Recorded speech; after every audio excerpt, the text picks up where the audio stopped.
So which one should you get? The OG of soda, the SodaStream, or the new kid on the block, the Ninja Thirsti? It's a big question in homemade soda today, but we're gonna settle it. I went out and I bought these two units with my own money and spent 60 days with them. We'll cover everything from price to setup to the taste of their most popular flavors to help you figure out which one actually deserves a spot on your countertop. This is a battle of high-tech convenience versus the classic that basically started it all. By the end of this video, you'll know exactly which machine is right for you. Now, if you want to see these in real time, join me on my new live stream show, unsurprisingly titled Unboxed, where I use products live on the channel to answer your questions on the Wednesday after this video airs.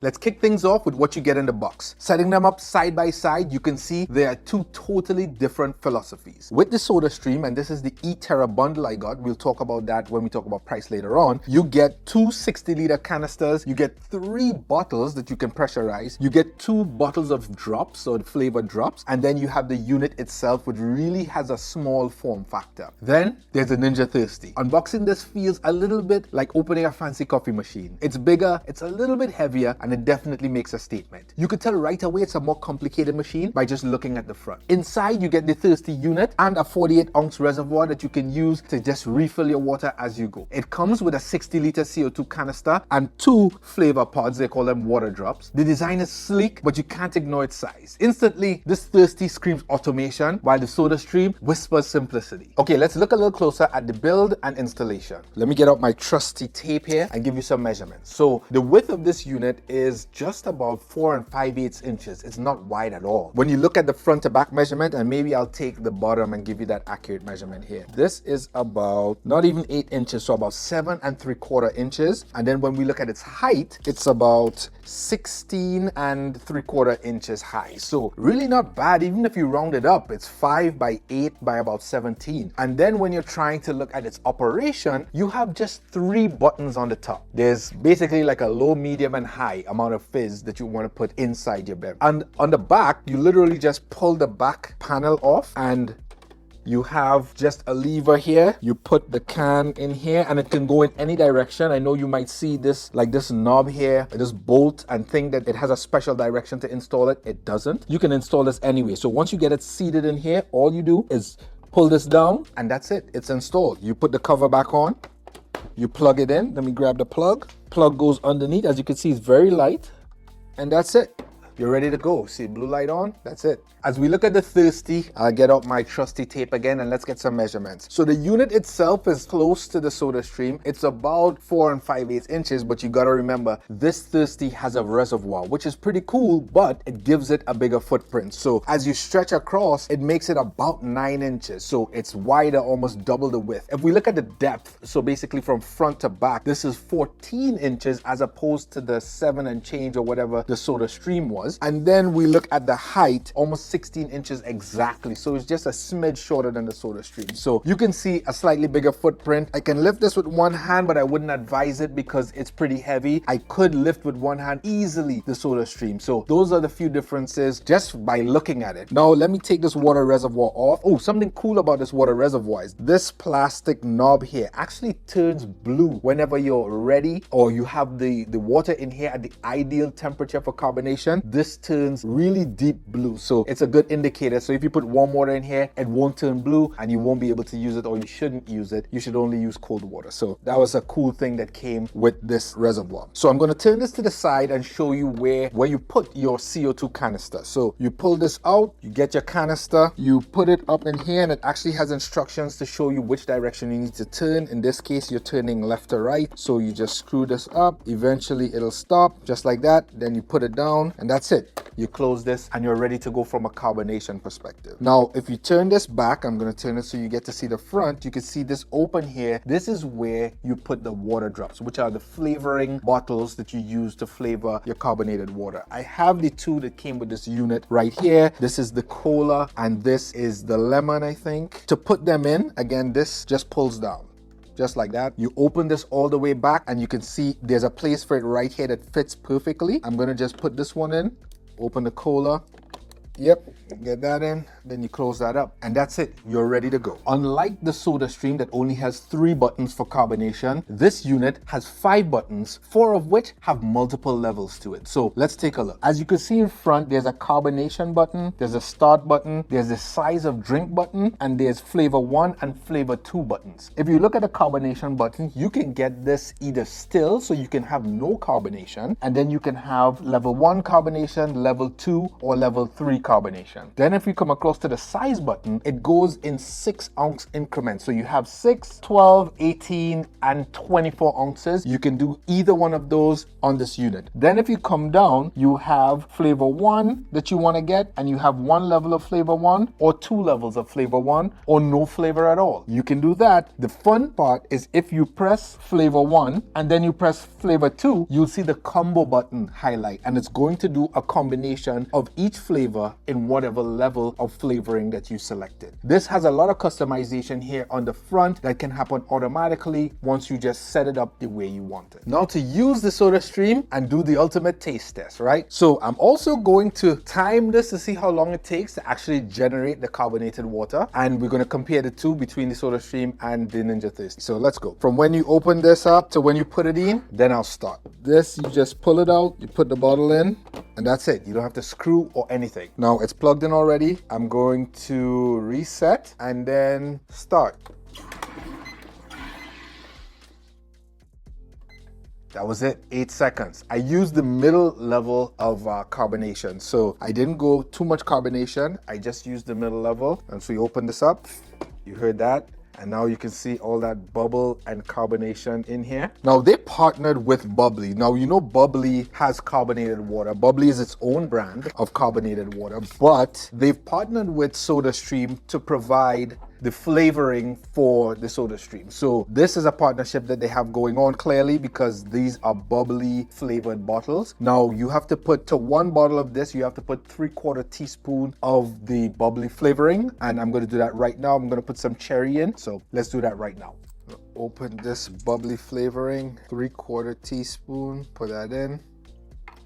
I'm gonna close it, give it a little swirl here just to mix it properly, and then have a glass with some ice. It smells really good. If you're wondering where this ice came from, this is from the Opal Nugget Ice Maker. I have an Opal 2.0 XL Nugget Ice Maker. I'll link to that video here, and I'll put a link to it in the description. It's the most fantastic ice you feel. You can just pop it in your mouth and eat it at any point in time. But here we go.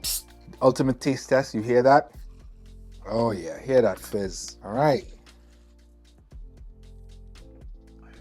Yeah, so it tastes refreshing. The taste is not strong though. It's more sharp than flavorful, if that makes any sense. The carbonation is there for sure, but I feel like it's missing a little bit from a flavor perspective. Before, when I was doing my research for this video, a lot of people said that. It really is true. Some of this flavoring from the bubbly in the soda water, it's hit or miss. And I feel like this cherry, you can taste it, but it's a light taste. And some people like that, which is why like some brands like even the bubbly brand or the La Croix or the other brands, the other flavored soda water brands, it tastes a bit like that. And if you like that, then this is it. This is your thing. I like a little bit more flavor in mine, but it tastes great and it does or did what it said it would. So cheers. Let's check out the Ninja Thirsti now. All right, now to use the Ninja Thirsti, and first and foremost, I put some cold water in here. I actually like to put a little bit of that nugget ice I was talking about previously in here to make sure that the water is really cold. And if you can see, I don't know if you can see this, but it's blue on the plastic cap inside the reservoir that I was telling you about. It shows that it's ready to go. So another cool thing the Thirsti can do is you can use a tall glass, or if you're just going for 6 ounces, you can pull this down and use a short glass as well, so you don't have to splash around. If you put the short glass down here and it's coming from a higher elevation or a bigger height, you can just move this down and put the glass on it. That's also really cool. One thing to note about the Ninja Thirsti is even if you're getting more than 6 ounces, it only dispenses in 6-ounce increments. So again, if you want, let's say 18 ounces, you have to wait for it to do 6 ounces, 6 ounces, 6 ounces before you get there, and I'll show you that in a sec. Now let's just get to testing. thing. I'm gonna time it as well. Let's time how long it takes to get just a 6 ounce to see. Everyone is probably gonna be drinking more than 6, but let's just see. All right, let's get the glass and then get this poured, right? So I'm gonna go for the mid-level carbonation. I'm gonna do 6 ounces and I'm gonna do the first level of flavoring from the cola drop and then hit start. And I'm gonna time it as well. So let's see, 6 ounces.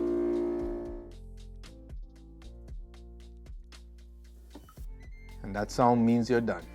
It's about 40 seconds for a 6 ounce glass. Now, if you think about that over time, you get to see one of the cons of this machine already. It is that if you have to do this for 12 ounces, 18 ounces, 24 ounces, then you have to multiply this number by 4 to get how long it'll take for you to actually get your, 12 ounces or 18 ounces of drink. So 12 ounces will be over a minute and so on and so forth every time you have to add. It doesn't take the exact amount of time every time you go again, but you have to wait for more time because it goes out in 6 ounce increments. Let's taste test. Cheers. Oh, this is different. I knew this would happen because I've drank this before, but it always reminds me of how good this thing tastes. This is really good. This tastes just like some type of hybrid between the colas, Dr. Pepper. It's a little bit sweeter. It has some body to it. It's not as sharp on the back of the throat like the bubbly flavoring, but this tastes great. Other side of this is that we can easily get a combo. So we have a 2-for-1 special basically in this unit. And the other one, we'll have to take out the spoon and do 2 tablespoons of the different flavoring. Here I could just hit for combo. So maybe let's try a combo, see how that tastes. But this, it tastes really good. Let's do a combo. All right, so we're gonna use the combo here, and you can see I have a bigger glass. So for the combo, you actually can't do 6 ounces. You can only do, and it makes sense, if you wanna put the 2 flavors in, you should have more carbonated water in there. So you need at least 12 ounces or a 12 ounce glass to get the combo going. So let's do that. As you can see, one of the cool features here, you just flip this up. We're gonna put the glass. So I'm going to keep the mid-level carbonation. I'm gonna go to 12 ounces, and I'm gonna go single level on the lemonade as well, and then just hit start. Get this started as well.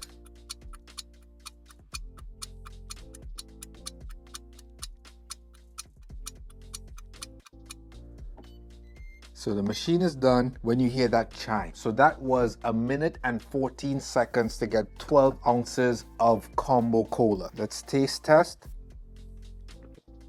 Oh, interesting. It's still good. The lemonade flavor gives it a little twist. I would actually prefer to have just the cola by itself, and maybe next I'll try the lemonade by itself, but the combo, it throws me off a little bit, to put it lightly. But it tastes good still, but it's a little bit different.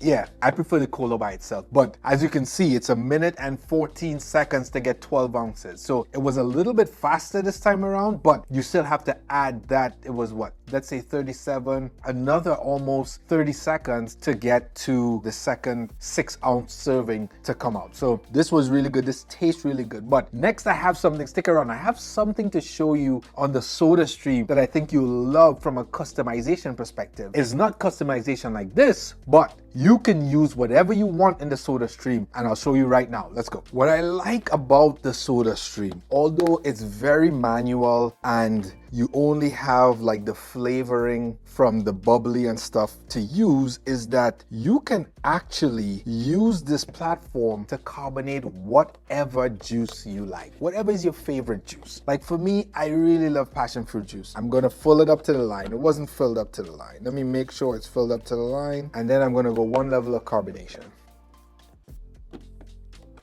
And let's see. That was really quick, 1 level of carbonation. Now let's see.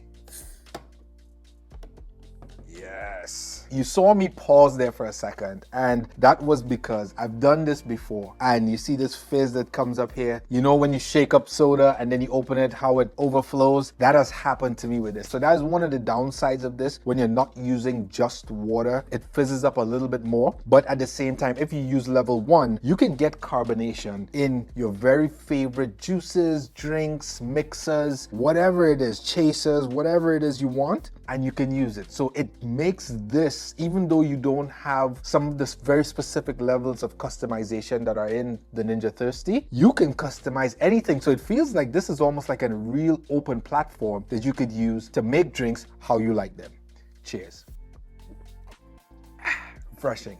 Now let's talk money. These units cost slightly different prices, but you'll be surprised that I paid less for the Thirsti because I got it on sale during Prime Day. So I actually paid $100 for this Thirsti. It was $99 on Prime Day, but it retails for $179 and is usually on deal somewhere between $130 to $150, you know, during the course of the year. But Prime Day, they really went all out on Prime Day, and I got this on a steal. Now this SodaStream is usually $100 for one as well, but that $100 version only gets you one of these bottles and one carbonation tank. Now I got the actual package, the bundle that has all of the things that I showed you earlier on, the 3 bottles, the 2 tanks, the 2 flavors, and that was $179 as well. So ideally, off of a Prime Day deal or something like that, this bundle package is $179 and this is $179. So I think if you're getting this, you really don't want one bottle. You know, if you live in a family where you have more than one person, you probably want a couple more of these, and the extra tank works good as well. So let's just say it's $179 a piece. But here's where they differ. Just like your printer, the money that you actually spend, and this is your ink with respect to these 2 machines, and the difference is actually pretty clear which one is cheaper. These Thirsti water drops are very specific and proprietary for the Thirsti. You cannot use anything else in the Thirsti, and that's what you get when you buy something that's really custom and really set up in its own ecosystem. You have to use their water drops. You can get 3 of these for about $20, $21 right now. It's $7 for one, and you can get 17 12-ounce drinks from it. When we look at the bubbly flavoring that comes with the SodaStream, or at least what they recommend, you can get 6 bottles of these for that same 20 or 21 bucks online right now. So 6 bottles of this is basically twice this amount, and each bottle of this is supposedly good for 33 12-ounce drinks, or 33 cans, which come in 12 ounces, right? So 33 12-ounce drinks, which is double the amount of this. So this is 17 times 2 is 34. This is at 33. So it's half the price per bottle and double the output per bottle. So ideally, you will save a lot of money if you like the SodaStream and you like the flavored water with a little less body. This is your way to go from a pricing standpoint. Now, if you like the automation and you love the body and the cola flavor and the real in-depth flavor of this, again, these have a bunch of different flavors. There's not only cola, you know, I had the other one in there as well, and they have a bunch of different flavors that come with the Thirsti. But if you like the depth of the flavor of the Thirsti and its water drops, you gotta pay $7 for one of these, and you only get 17. So I think from a unit perspective, they're pretty close. Although, like I said, if you're living by yourself, you can get this by itself with 1 bottle and 1 canister for $100. So it's cheaper on a per unit basis, and it's also cheaper when you're buying your ink, right? If you're buying your flavored water and your flavorings, it's cheaper as well. I think there's a clear distinction here. You got to pay for the premium automation and the standalone kind of like proprietary system, as opposed to the open system where, you know, even if you don't like this bubbly, you could find another flavor that might cost less as well. You're not limited to, you know, what you put to flavor the water here. You got to take that into consideration. Let's break down these 2 with some pros and cons. But before I do that, if you like these videos and you like these comparisons, give your boy a like down below and subscribe to the channel. It really means a lot. I do a bunch of giveaways as well on this channel, and this helps me bring more of the free stuff to you. So thanks. So pros for the Ninja, it has a small footprint even though it's bigger than the SodaStream. The customization is really good with respect to the automation. You can control the fizz, the flavor strength, the drink size. You can mix 2 flavors and make a combo, and it's all in one set it and forget it soda fountain type setup is great. Plus the drink quality, especially the 0 sugar sodas, is top notch. The drink consistency is great as well because it's automated. You get the same drink, the same taste every single time. Now with respect to cons, it's more expensive, it's a little big on the countertop, and these cost a lot more to drink per drink. drink. Now for the SodaStream, it's way more affordable, both upfront and over time. It's simple and fast, and its biggest advantage is the open platform. Like I said, you can use any beverage in here and you can carbonate it. You can put as much syrup as you want or you don't want in here to get it to exactly how you want it. But the cons of that are you might get a different drink every time if you're not consistent with your pouring and measuring. And sometimes it actually has fizzed up on me, just like if you shake soda and then you open it when, trying to use something other than water. So you have to take that into consideration. So now that you've heard all of that, here's my final take. You should go for the Ninja Thirsti if you're a tech lover, if you want ultimate control and convenience. If you want like the soda fountain experience where you just put your glass, put your cup, and you get, a beverage dropped into it. If you want to dial in the perfect drink with specific fizz levels and flavor combos at the press of a button, and you don't want any change in your experience, grab the Thirsti. You should really only buy the SodaStream if you appreciate simplicity. If you want total freedom over all of your flavors and all of the liquid that you want to carbonate, I think the open platform is great, and you can use any syrup that you want. You're not bound by the syrup or the liquid or the flavor that came with the unit. At the end of the day, there honestly isn't one single winner. For everybody, I think the options depend on what you want, what your budget is, what you're willing to accept when buying a soda maker. So tell me, are you Team Ninja or are you Team SodaStream? I think either team is a winner here, but I know you have a preference, so tell me which one it is. Anyhow, that's all I got. Thanks for watching, and I'll see you on the next one.